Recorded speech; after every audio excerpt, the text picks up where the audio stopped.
자, 오늘은 이 K리그 축구 얘기를 한번 해보려고 하는데, 제가 이제 축구 기사 중에서 약간 데이터 얘기가 나와서 한번 그걸 한번 볼게요. 어떤 경기였냐면, 이제 서울이랑 수원 했던 건데, 자, 기성용 선수에 대해서 데이터가 좀 나오더라고요. 그래서 기성용 선수를 한번 그걸 봐볼게요. 그래서 기성용 그 기사가 얼마 전에 나왔는데 지금 없어져서, 여기 있네요. 지금 기성용 성공률 96.4. 요거 한번 들어가 볼게요. 들어가면 데이터적으로 나와 있는 거 좀 나오고, 자, 수원 상대 패스, 그러니까 기성용이 96.4%의 패스 성공률을 보였다는 거죠. 자, 엄청난 거죠? 예. 10개 중에 하나만 실패를 하고 나왔다는 건데, 한번 좀 대충 기사를 봐볼게요. 뭐 그렇게 길진 않아가지고, 요번에 경기를 제가 경기를 안 봤어요. 경기를 안 보고, 제가 일부러 안 봤어요. 안 보고 이제 이 데이터 기사를 한번 보고 나서 따로 볼까 하다가 아직 안 봤는데 28번의 패스를 시도해서 27번 성공시켰다. 그러면 저 정도 퍼센트 나오죠. 또 이겼다. 그리고 밑에 보면은 자, 기본적인 이 어디서 제공해 주는 건데 자, 간단히 보면은 얘는 가운데 있는 게 히트맵이죠. 자, 히트맵이라는 거는 그 선수가 움직인 그라운드에서 움직인 영역을 나타내는 건데 자, 빨간색 부분이 뭐냐면 이거는 뭐 일반적으로 아시는 거라서 가장 오래 머문 지역이죠. 예. 그리고 요거는 자, 지금 잘 안 보이는데 그 원 크기가 크면 클수록 패스를 많이 한 거예요. 그 위치 같은 거는 선수들의 그 평균 위치를 아마 이렇게 표현을 한 걸 거예요. 그래서 보면은 기성용 선수가 이 왼쪽 지역에서 좀 오래 머물렀나 보네요. 그래서 뭐 주고받은 패스 나와 있고요. 기성용 선수가 거의 제일 원이 크죠? 그러니까 패스 횟수가 많다는 걸 시각적으로 보여주는 거고요. 자, 뭐 많은 완전 좀 너무 자세한 데이터는 많이 안 보여준 것 같아요. 이렇게 보여줄 필요가 없을 거예요. 아마 이 기자분들은. 그래서 보시면 거리별 패스 나오네요. 단거리 패스, 중거리 패스 나와 있고요. 팽패스 비중이 가장 높았고 중앙 지역에서 그러니까 여기서 나와 있는 기본적인 것들을 이렇게 풀어 놓으셨어요. 자, 단거리, 중거리, 장거리 패스는 장거리 패스가 나머지라고 보면 되겠네요. 결승골이 나온 후반 15분까지 볼 점유율 80%, 그리고 후반 45분 동안 서울에서 가장 많은 57개의 패스를 기록했다. 아까 패스 횟수가 몇 개였죠? 28개인데, 이게 뭐죠? 이 후반인가? 기성용 선수가 뭐 전후반을 다 뛰었나요? 어, 이게 패스 횟수가 뭐, 좀 다른 것 같은데요. 이 어떤 거에 대해 확실히 모르겠어요. 예, 확실히 모르겠고, 후반과 시작 동시에 투입이 됐네요. 후반전만 뛰었네요. 근데 여기는 패스 시도가 28개로 되어 있는데 57개의 패스를 기록했다고 나와 있어요. 이게 좀 뭐가 좀 꼬인 것 같아요. 예, 잘은 모르겠는데 이렇게만 보면은 데이터가 우선 신뢰가 안 되고 뭐가 다른 뭐 내용이 있더라도 이렇게 이해하기가 좀 어렵네요. 어렵고 57개를 한 건지 뭐 28개를 한 건지 잘 모르겠어요. 제가 기사를 좀 대충 봐서 그런지 모르겠는데 아무튼 이렇게 데이터가 나온 기사가 있어서 이거에 대해서 간단히 한번 얘기를 해볼게요. 근데 데이터를 가지고 썰을 풀려고 하시는 기자분들이 그렇게 많진 않아요. 기자분들이. 뭐 대학 그 공부를 같이 했던 친구 중에 기자 하시는 분도 있어요. 근데 그분이 이제 처음에 데이터를 가지고 많이 하려고 했는데 이게 어느 순간부터 그렇게 안 되는 것 같더라고요. 그래서 뭐 기자분들이 뭐 조회수나 이런 그런 게 좀 영향을 많이 받는지는 잘 모르겠어요. 근데 받는 것 같더라고요. 그래서 그렇게 또 아니면 데이터를 너무 많이 쓰면은 오히려 조금 더 안 조회수에서 좀 재미가 없나? 자극적인 기사가 안 되나? 이런 게 좀 있어서 이게 좀 많이 이렇게 퍼지진 않았어요. 근데 이게 지금 같은 경우는 데이터가 다 제공이 되는 것 같아요. 그래서 이런 걸 좀 쓰시는 것 같은데, 이렇게 막 엄청 나쁘진 않은 것 같아요. 제가 왜 엄청 나쁘지 않냐고 생각하는 거는, 패스 중에서도 지금 단거리 패스, 중거리 패스에 대해서 언급을 한번 했어요. 자, 이 언급한 것 자체가 되게 괜찮은 것 같아요. 자, 그러면 이걸 만약에 제가 데이터 분석가의 입장에서 어떤 팀한테 미팅을 한다고 했을 때 한번 얘기를 해볼게요. 자, 우선은 이 기성용 선수의 패스 횟수에 대해서는 예전부터 많이 나왔죠. 국가대표 시절이나 뭐 해외 팀에 있을 때도. 자, 여러분들 한번 예상을 한번 해볼까요? 자, 기성용 패스 성공률 96.4% 하면 어떤 댓글이 달릴까요? 댓글을 많이 보시는 분들은 알 거예요. 야, 주구장창 뭐 백패스나 하고 있으면서 패스 성공률 96% 나오는 거 누구는 못하냐. 이런 얘기 나오겠죠. 당연히 그런 얘기를 하겠죠. 자, 우선은 경기 영상을 안 보고 우선 성공률만 봤을 때 상당히 높죠. 아, 그럼 엄청 잘했구나라는 생각을 할 수 있어요. 자, 근데 이거는 결론부터 말씀드리면 잘한 거예요. 잘한 거고, 우선은 기성용 선수가 어떤 포지션 자체가 패스를 많이 주고받고 해야 되는 포지션이잖아요. 그런 포지션에서 패스 횟수 저 정도 나오는 거는 잘하는 거죠. 예. 여기서 좀 더 수준 높은 데이터 분석을 하기 위해서는 아까 말한 것처럼 단거리, 중거리, 장거리 패스를 나눠야 되는 거예요. 그래야지 좀 더 신뢰성 있는 데이터 분석 기사가 될 수가 있어요. PPT를 이렇게 그냥 기본적인 것만 해볼게요. 그래서 포지션은 그 후반전에 잠깐 그 포메이션을 보고 대충 제가 해봤어요. 그래서 아까 그 데이터로 봤을 때, 자, 가장 많은 패스한 선수, 기성용 선수. 근데 이런 대부분의 생각하기에는 자, 이 선수가 패스를 가장 많이 해야 되죠. 해야 되는데, 기성용 선수가 가장 많이 패스를 한 거는 어떤 볼을 받으려고 내려와주고, 이렇게 움직여주고. 그러니까 빌드업 할 때 수비 지역에서 먼저 약간의 좀 더 활동 범위가 넓어서 어떤 기여를 많이 한 거죠. 여기서 보면은, 자, 미드필더 선수가 가장 패스 횟수가 많을 거라고 생각하시죠? 네, 맞아요. 그래서 당연한 거라고 생각하시는 건데, 자, 여기서 잠깐 그 다른 예를 들면, 청년 수비수들이 패스 횟수가 가장 많이 나오는 데도 있어요. 자, 그럴 때는 어떤 경우냐면은, 기성용 선수 얘기하다가, 자, 빌드업을 중요시 생각하는 팀들, 안정적으로 빌드업을 하고자 하는 팀들, 그런 팀들은, 자, 공격 빌드업을 할 때, 뭐, 이렇게 나오죠. 그래서 이 선수가 우선 가장 많이 기여를 해야 돼요. 해야 되고, 자, 벌려주고. 이럴 때 이 선수들이 그냥 수비 지역에만 있으면 그 패스 수가 많진 않아요. 근데, 자, 공격적으로 가게 돼버리면은 이 선수들이 팀에서 패스 횟수, 볼 터치 횟수가 가장 많이 나올 수가 있어요. 그런 경우가 실제로도 있고요. 자, 이럴 때는 측면에 이제 중앙 수비수를 이만큼 넓히고 이 지역을 또 미드필더들이 와서 커버를 하기 때문에 자, 이 선수들이 패스 횟수가 많아지는 거예요. 근데 이제 뭐 이 서울이 이번 경기 영상을 안 봐서 어떻게 한지 모르겠는데 자, 기성 선수가 많이 나왔다는 거는 이 오스마루 선수가 혼자 다 빌드업에 그 치중하지는 않은 것 같아요. 그래서 예상컨대 뭐 이런 식으로 움직여서 먼저 받아서 시작하거나 이렇게 두 명으로 쓸 때도 많이 있었을 것 같아요. 데이터로 봤을 때는 이렇기 때문에 그렇게 나온 것 같고 그리고 이제 뭐 가장 그 얘기를 많이 하는 게 백패스, 횡패스죠. 근데 이 위치에 있는 그러니까 팀에 이 위치에 있으면 백패스, 횡패스를 많이 해야 돼요. 빌드업 하려면 볼이 계속 움직여야 되기 때문에 주고받고 해야 되는 거여서.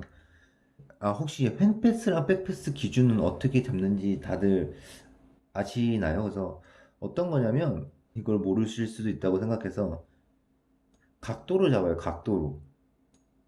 그래서 이 선수와 공이 간 위치인데 이게 이 각도를 뭐 저 때는 이게 뭐 15도 30도 해가지고 그걸 넘어가면 이제 뭐 백패스다 아니면 횡패스다, 그리고 전진 패스는 각도가 어느 정도 이상 나와야 전진 패스, 이런 식으로 나왔어요.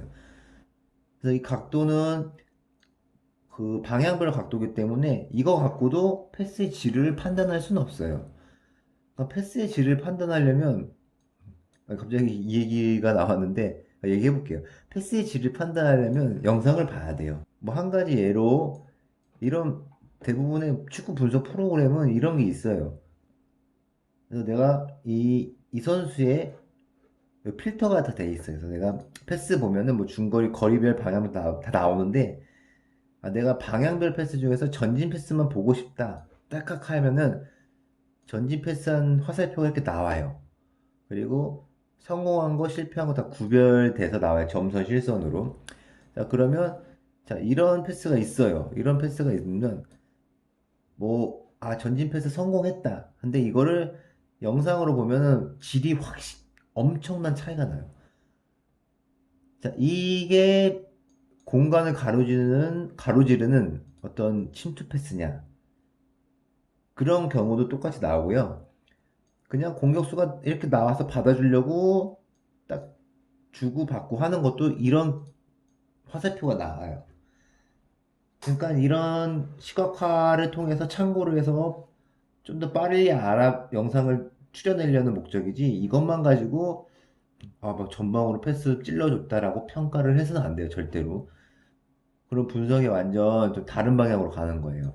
제가 무슨 얘기를 하다가 이렇게 듣는지 모르겠는데, 백패스, 횡패스, 거리 뭐 그런 거 나왔죠? 예. 방향별 나왔고, 뭐 거리별도 똑같아요. 주고 받는 이 기준이 몇 미터 이상인지 이하인지 넘어가면은 뭐 단거리, 중거리, 장거리 이렇게 나옵니다. 자, 이런 거를 바탕으로 데이터 분석을 하면 되는 거예요. 그래서 제가 만약에 이번 경기에서 이 기성용 선수라는 사람을 데이터적으로 좀 분석을 하고 싶다 하면, 아까 그 기사 나온 거 있죠? 그게 가장 노멀하고 기본적인 거죠. 하지만 저희는 그렇게 쓰면 안 되죠. 데이터 분석관, 분석을 하는 사람 입장에서.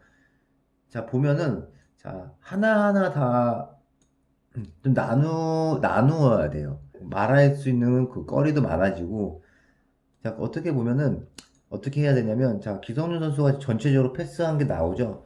몇 번에서 몇 번 실패했다도 조금 더 쪼개야 돼요. 자, 가장 크게는, 자, 수비 지역, 공격 지역. 자, 그 패스 중에서 공격 지역에서 한 패스는 몇 번, 수비 지역에서 패스한 패스는 몇 번, 그리고 성공한 거는 몇 번, 실패한 건 몇 번. 그래서 성공한 패스는 어떻게 성공했는지, 여기서도 또 거리별로 이렇게 시각화를 시켜줘야 돼요. 자, 이렇게 나오고, 여러 개 한번 대충 그려볼까요? 자, 이런 패스 나오고, 뭐 수비 지역으로 다시 내려간 패스도 있고, 이렇게 필터링을 해서 이렇게 나오는 프로그램이 있죠. 그래서 공격 지역에 했을 때는 얘가 일반적으로 공격 지역에 올라갔으면 이 수비 지역에서는 빌드업 상황이라고 생각을 해요. 그래서 여기서는 횡패스 많고 백패스 많아도 상관없어요. 자, 공격 지역에 왔을 때는 중요한 게, 공격 지역에서는 공격적으로 해야 된다는 어떤 전술적으로 어떤 임무가 있다면은 여기서 확실히 티가 나는 거죠. 자, 여기서 이 지역이라 해볼게요. 이 지역에서도 자꾸 화살표 방향에 뒤로 가고 이렇게 갔다. 라면은 그걸 갖고 지금 꼬집어서 어떤 문제가 있었느냐 해서 영상을 같이 보는 식으로 이렇게 분석을 하는 거예요. 자, 예를 들어서 이렇게 해서 다 생각보다 전진 패스가 없어요. 전진 패스가 없었고 막 다 뒤로 가는 패스나 이렇게 벌려주는 패스, 길게도 안 하고 그냥 옆으로 주는 패스가 이렇게 나왔다고 봐요. 그러면 이것만 봤을 때는 이 선수는 공격적으로 못하고 뭔가 이 임무를 못했다고 생각할 수도 있어요. 그렇죠? 그래서 영상을 봐야죠. 영상을 보면은 상대가 다 내려가 있고 진짜 촘촘히 나와서 이 선수가 볼을 받으려면 뭐 줄 데도 없고, 그리고 아무도 받으러 오지도 않아요. 그러니까 이 선수가 여기서 슛을 때릴 수는 없잖아요. 주고받고 할 수도 있다는 거죠. 그래서 이런 걸 가지고 볼 때, 자, 이 선수 얘기를 하려다가 이런 걸 통해서 또 다른 문제점을 또 찾아내고, 이렇게 물고 가면서 좀 더 다른 좀 피드백을 더 많이 하고, 뭔가 얘기거리를 많이 만드는 하나의 그런 수단이 될 수 있는 거예요. 이런 데이터 분석을 할 때. 그래서 지금 한 가지 예로 이 지역, 어디 지역에서 패스했고, 어디 지역에서 받았고, 그때의 우리 팀의 포지션, 우리 팀의 위치는 어떠한가. 이렇게까지 가야 되는 거예요. 이 선수를 정확히 분석을 하려면. 근데 이제 언론에서 나오는 기사는 그렇게 전문적으로 하고 싶어도 그렇게 못하는 경향이 좀 있는 것 같아요. 왜냐면 이렇게 복잡하게 하는 거는 뭐 전문 분석 채널에서나 좀 하는 거지. 기사에서 중요한 거는 다른 부분을 더 강조해서 쓰고 싶은 부분이 있겠죠. 이렇게까지는 솔직히 하면은 상당히 좋은 분석이긴 하지만 조금 어려울 수 있어요. 축구를 지금 뭐 데이터 분석을 해보시는 분들은 제가 한번 직접 데이터 분석을 할 수 있는 어떤 방법이나 그 요령을 영상을 한번 만들었잖아요. 축구 경기를 보면서 그 등분을 해가지고 다 받고 주고받고 하는 거 다 수기록으로 해봐라. 그런 식으로 하는 거예요. 그런 식으로 한번 해보세요. 그러면 대충 전체적인 패스 데이터가 나와요. 대신 이렇게 시각화적으로 나오진 못하죠. 당연히 그거는 프로그램이 있으니까 그게 나오는 거고. 그래서 그게 좀 어려우면은 지금처럼 한 선수만 잡아서 그라운드에 표시를 해보세요. 그냥 패스를 수기로 다. 한 선수만 잡으면 생각보다 그렇게 어렵진 않아요. 이제 경기를 보고 이 선수만 볼이 잡는 장면만 보면 되거든요. 그래서 빨리 돌리거나 돌리면서 봐서 자, 이 선수가 자, 여기서 패스, 여기서 전방으로 패스했어요. 그러면 정확하게 하지 마세요. 네, 정확하게 할 필요 없어요. 자, 이런 식으로 패스했어. 하나 추가하고 또 한 3분 있다가 또 뒤로 패스했어요. 이렇게 해보고. 그래서 우선 시각화를 한번 만들어 보세요. 예. 한 선수를 하는 거는 그렇게 어렵지 않아요. 특히 패스만 분석하려면. 그래서 이것만 가지고 이렇게 표시해보면 어떤 내가 하고 싶어 하는 얘기 중에 이거를 좀 얹혀서 얘기하면은 좀 더 풍성해지겠다. 그런 쪽으로 한번 가보세요. 그래서 뭐 저번에도 이제 어떤 분이 자기 블로그를 좀 보면서 어떠냐 평가를 해달라고 하는데 그거는 저는 이제 뭐 이 데이터 분석을 더 좋아하는 사람이니까 그거는 일반적으로 장면을 보고 얘기하는 거니까 그 제가 따로 뭐 잘했다 못했다 평가를 하긴 어렵겠더라고요. 예, 본인이 생각하는 걸 표현한 거기 때문에. 근데 그냥 그런 거에 이런 좀 데이터를 시각화한 장면만 하나만 들어가도 어떤 퀄리티가 확실히 달라져요. 확실히 달라지고 기승전결이 있어서 이걸 원인으로 어떤 결과를 낼 수 있는 그런 스토리텔링이 되면 상당히 좋은 거예요. 그래서 이런 근거가 있고 뭐가 객관적인 어떤 자료가 있으면은 제일 좋은 분석이라고 저는 생각해요.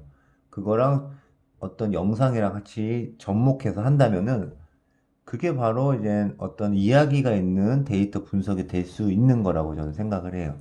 저도 그냥 그렇게 하려고 많이 노력을 했던 것 같아요. 그래서 뭐, 좀 데이터 기사가 있어서 얘기 나왔는데, 저거 하면서 다른 것들이 생각나가지고, 좀 뭐, 중구난방식으로 했어요. 조금 복잡하게 느끼셨다면 좀 죄송하고요.